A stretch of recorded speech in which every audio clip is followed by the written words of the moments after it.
panic attack. A panic attack is what brought me here onto my YouTube to finally do videos. I'm a Pisces, and of course that might not even be the reason, but I do overthink and I've got a lot of shit in my head that I tend to suppress. Firstly, I don't suffer terribly from panic attacks, but they do happen from time to time. I've had maybe 3 or 4 where they've been like horrible, but on average, just like, let's say medium level. So what is a panic attack? I'm just gonna do my definition. It feels like you're dying. Are you even allowed to say that on YouTube? I'm not too sure. But basically, when it's coming on, you start to get butterflies, your heart starts racing, you start getting the sweats, and you have this feeling, your brain is just on fight or flight, and you just feel like, I can't escape. So you tend to be scared of places you can't escape, like busy places. So I just want to talk about like the difference between minor and major panic attacks coming from a personal experience. So I had the minor one today, which pushed me to do this video. Yeah, I was walking, the sky was hazy, and I started to feel dizzy. Adrenaline just coursing through my body, and I was scared, and I was like, nah man, I'm in the middle of the park and I don't really have usually feel safe when I go back to my room or something familiar. But I was like, nah, you need to walk through it. Anxiety or panic attacks are never going to kill you, and even if you do faint, which by the way you definitely won't, you're not alone. Number one thing that helped me is realizing that I'm not alone, that people are there to love you and you love people back. You are not lonely. Yeah, riding it out is the answer. So anxiety has a peak level and it always comes down. You cannot escape that peak level. That peak level is where you think that's it. Just sit with it, stay with it, and know that there's an end. That peak level with a minor panic attack lasts, what, a couple of minutes? So just stay with it and tell yourself, hello panic attack, name it George, name it Phil, name it Susan, I don't know. It is not you. The whole point of that is to differentiate, like make a difference between you and the panic attack. You don't identify with it. So every time I notice, I'm like, really George, you wanna come here with me now? Okay, come. Just understand I'm taking you with me, not you're taking me, I'm taking you. So sometimes when I go to Westfield, obviously it's always busy, that sets me off. That is one moment where my anxiety is like, and I just, before I go into the shops, I'm like, George, or panic attack, you're coming with me. I'm not coming with you, you're coming with me. And honestly, the difference, 80%, it just made it so much better. And now with the major panic attack, actually, I just realized through talking and recording this video, major panic attack only happens when you freak out because of the minor. So there's no such thing as a major panic attack. Major panic attacks is your own doing. Let me just mention that I'm speaking from my experience, because God knows what else everybody else goes through. But I do hope that this can, somehow relate. But anyway, the times that I think about my major panic attacks is actually when I was unaware of what was going on and scared. So this lovely location in Westfield, Marks and Spencer's, they have this cafe at the top. Every single time I go there, went with family, went with my partner, went alone, something just happens. There's obviously a thing called association. So when you had a panic attack in a certain area, you go there again and you're like, oh, your body's just doing it. It's your nervous system. You need to fight that. By going there again and sitting through it, and each time it will become easier. I have yet to visit M&S. That could actually be another video, an idea. I'll take you with me. I'll feel like I'm not alone. And if I get a panic attack, I'll record it. So, I just remember I was sitting down and I start looking everywhere and there was loads of people. And I don't know if it's something to do with the lighting, but it's very like white lights. It was a hazy day once again. And I had coffee, no food. And I was like, oh, that's obviously a big part of it. But I just know that dizzy feeling was coming on. I can't even speak when I'm talking about it. It's so crazy. All right. So I'm sitting and the dizzy feeling was coming on. And I'm like, no, please, no. I was doing so well because I walked through Westfield, no problems. I was feeling confident on that caffeine buzz. I'm on top of the world. Anxiety doesn't touch me because it's been a while that I haven't had a panic attack. And then I'm like, no. And then I started getting tingles in my left arm, and I was like, oh, what's happening? And then I started overthinking that I'm going to have a stroke because I am young and 25. Well, you can be young and have strokes, but I'm young. I'm literally healthy. And that is a stupid, anyway, health anxiety is another problem. Don't really have that much of it anymore. So I'm very happy about that. That being said, I want to also do another video on where the fuck did all these, where the bleep did all my anxieties actually come from.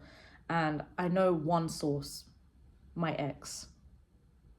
And I would love to do a story time on that. I have so many juicy stories of that toxic cunt. Oh my God, stop swearing.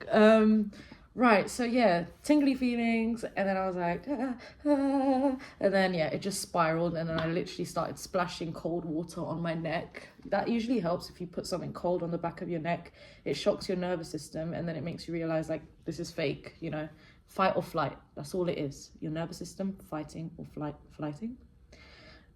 So yeah, it eventually passed because I got up and I left the situation. Don't force yourself to stay. If you do not want to stay and you need some fresh air, you leave. And then it left. But then I was so exhausted, so depleted. All that fighting of trying to tell myself to not have it and then having it. And then it just kind of sucks the soul out of you. And then, yeah, the point of that is you can make a major panic attack, not that it happens to you. So that's good. At least you know that you have some control. I don't know what I'll label this video, title it. I think I'm gonna say, thank you, panic attacks. Do what you want. Yeah, so I thank my panic attacks because they've actually opened up lots of suppressed things that I've had, and like, I want to explain why, for me, they even came about in the first place. Apart from the story times about my ex and other things, they add to it. But the main one is you. When you are looking in the mirror and you notice a insecurity or something you don't like, and you say, oh, I don't like how my nose goes to the side. That's put 5% in your cup, all right? You have a cup, so put 5% there. Oh, my boobs are not as big as I want them to be. Put another 10% in there.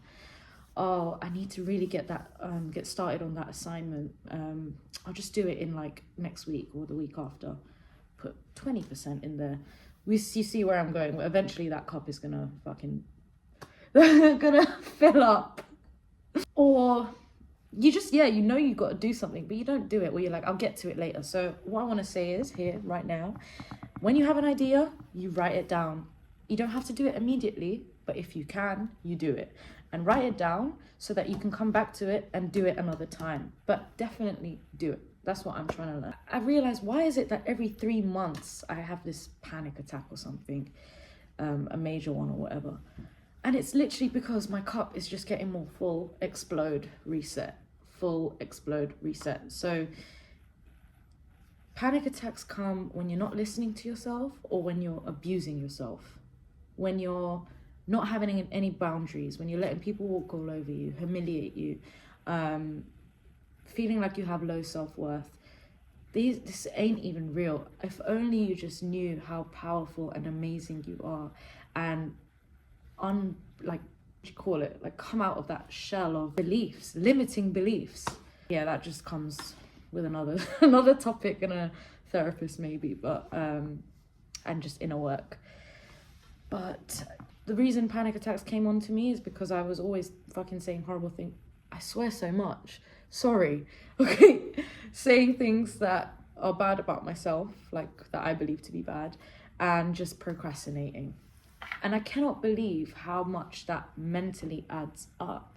If I'm in a messy environment, or my room when it's messy, like hell breaks loose. I start to get like,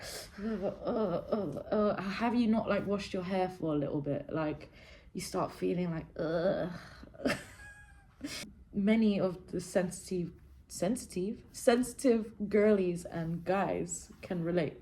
Some people are just like numb and they can push through that, and I admire them, and they are probably not watching this video, and if they are, hi. If you have a partner or a friend that you think is a bit weak, it's not weakness, it's literally feeling every little thing that happens, shifts in the planets, honestly. You just feel it. What am I talking about? If you don't know, don't worry. So back to the insecurity part. One thing that really helped me express, so expression is literally the resolution for your panic attacks or anxiety. Couple of days ago, I came out on my story about my eye.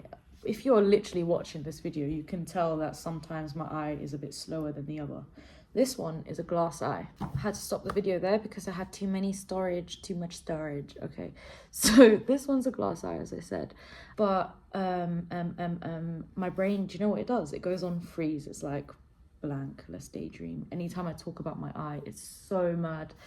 Maybe someone who has psychology, a psychology degree. You can tell me why. But basically I was born with a pupil that's smaller than the other, and the glass eye was given to me when I was 5 years old by the NHS. Big up NHS. It stretches this, it grows basically. Obviously when I was 5, my face wasn't this big, so it had to be there to aid the growth and development of my eye. So as soon as I came on to my story and told them, my followers, my 3,000.6 lovely followers, that I have this thing, first of all, nobody cares, and second of all, people are very nice and kind about it, like, well done to you for like saying something that's not so easy. This weight lifted off my shoulders and my heart felt so open. I was like, oh my God, I love everyone. And it made me realize the difference, how I used to, I wouldn't say I hated people, but I didn't trust people. I was just like, oh, what's the point of getting close to you? You're just going to waste my time. I know what you're thinking. I know who you are. Just like this terrible mindset that makes you close and alone and lonely and not trusting anyone. Like, sure, there's a way to be careful when speaking to people, but you don't need to close yourself off like that.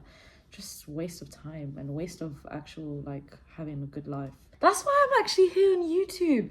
Do you know, I wanted to do this years ago. I just wanted to come on here and talk. In my free time, I like watching podcasts. I love watching story times. It's just fun. When I'm cleaning the house or making my coffee, boom, put it on and just have it as background noise and listen to it and just have fun. But as soon as I came out with my eye, coming out the closet, it made me realize, like, I've got nothing else to hide or care about. Like, so I don't care about opinions. And that allows me to do what I want to do. Do you know how freeing and fresh that feels? I feel like I can look at people in the eyes. I don't. I usually like look at their mouth or look at their nose or like on the floor just to not make eye contact because I don't want them to realize that I have a glass eye. What kind of life is that? That is so limiting. And I'm there wanting to be, you know, an artist. Well, I am an artist, but a successful artist. I'm talking like festival level and TV interviews and collaborations and networking and traveling in the cave and maybe doing some psychedelics and just having fun. That is the dream.